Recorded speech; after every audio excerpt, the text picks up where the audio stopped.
हरिओम मित्रों, आज हम चर्चा करेंगे शादी के बाद भाग्योदय और प्रवास योग। क्योंकि हम बहुत जीवन में देखते हैं कि बहुत ऐसे लोग होते हैं जिन्हें प्रवास बहुत पसंद आता है।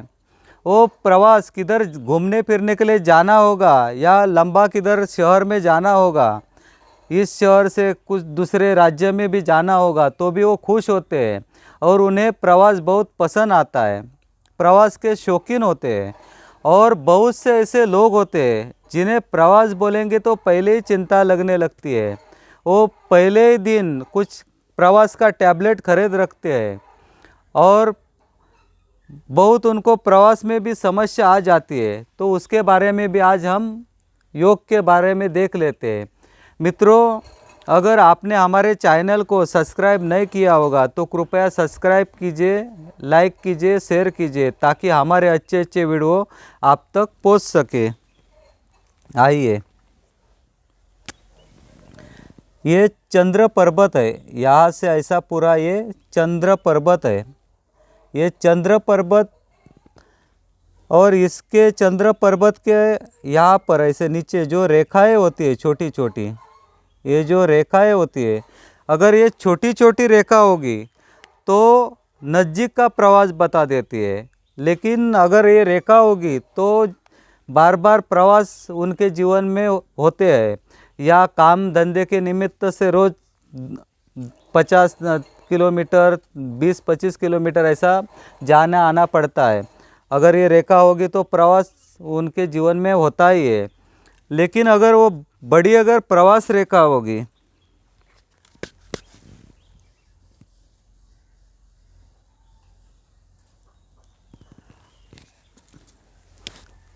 अगर बड़ी प्रवास रेखा होगी तो ये लंबा प्रवास होता है, दूर दूर का प्रवास होता है। और इसमें अगर यव चिन्ह बना होगा, प्रवास रेखा में अगर यव चिन्ह बना होगा तो प्रवास में कुछ ना कुछ जीवन के लिए धोखा बता देता है। अगर यव चिन्ह होगा तो धोखा बता देता है। और अगर ये जीवन रेखा भी टूटी फूटी होगी, बीच में कटी होगी तो जीवन के लिए धोखा का संभव बन जाता है।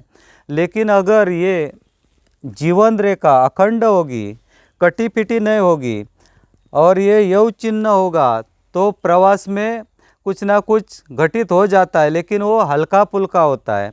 उसके लिए आयु के ऊपर कोई परेशानी नहीं आती है।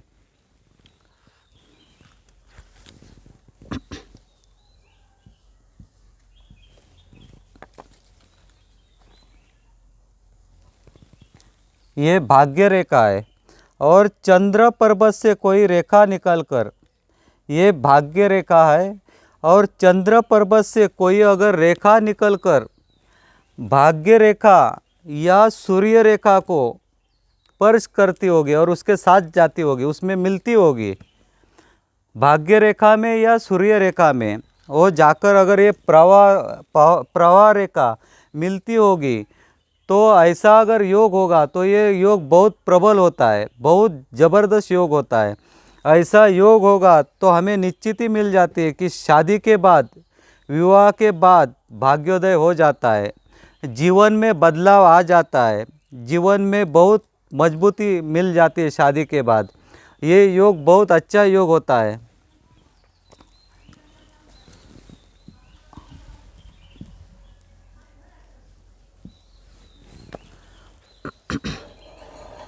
अगर प्रवास रेखा, ये ऐसी प्रवास रेखा अगर कटी कटी होगी, ये प्रवास रेखा अगर कटी कटी होगी, टुकड़े टुकड़े में होगी, ऐसी अगर प्रवास रेखा होगी तो प्रवास में इंसान को बहुत समस्या आती है, बहुत तकलीफ होती है। ऐसी अगर रेखा होगी तो प्रवास तो एक तो जल्दी होता नहीं है। अगर किधर जाने के लिए वो सोचते हैं कल जाना है तो वो कल टल जाता है और महीना महीना भी वो उसमें निकल जाता है, लेकिन उनको प्रवास का योग आता नहीं। और योग भी आ गया, ऐसी कटी कटी रेखा हो गई और लंबा प्रवास का योग अब आ भी गया तो भी उनको प्रवास में चक्कर आना या वॉमिट होना, या 30-35 साल के 35 साल 40 साल उम्र के अगर लोग होंगे तो पैर सूज जाना, ऐसी समस्या आने का संभव ये रेखाएं बता देती है।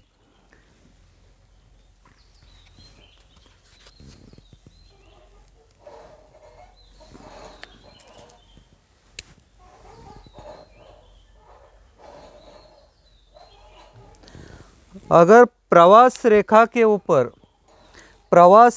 ऊपर चंद्र पर्वत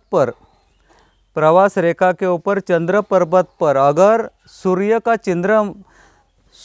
का चिन्ह अगर बनता होगा, अगर ये सूर्य का ऐसा चिन्ह बनता होगा तो ये धोखे की संभावना बता देता है। इंसान को प्रवास में धोखा या कुछ एक्सीडेंट ऐसे योग भी ये अगर दोनों हाथ में होंगे तो उसका यह ऐसा फल मिलने का संभावना होती है।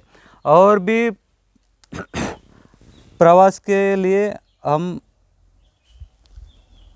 योग आपको और भी बताएंगे, लेकिन आज थोड़ा ही योग बताते हैं। ये अगर यहाँ से चंद्र पर्वत से अगर कोई रेखा निकलकर चंद्र पर्वत पर से अगर कोई रेखा निकलकर चंद्र पर्वत से कोई रेखा निकलकर अंगूठे के जड़ तक अगर जाती होगी तो ऐसे इंसान के हाथों से कुछ यानी अव्यवहारिक काम उनके हाथों से होते हैं और उसका पश्चाताप उन्हें जीवन में करना पड़ता है। ऐसे कुछ ना कुछ काम होते हैं कि वो उसका जीवन में उनको बहुत दुख झेलना पड़ता है या पश्चाताप करना पड़ता है। ये चंद्र पर्वत से अगर रेखा निकलकर शुक्र पर्वत से जाकर अगर यहाँ पर अंगूठे के जड़ तक गई तो ये योग अशुभ होता है।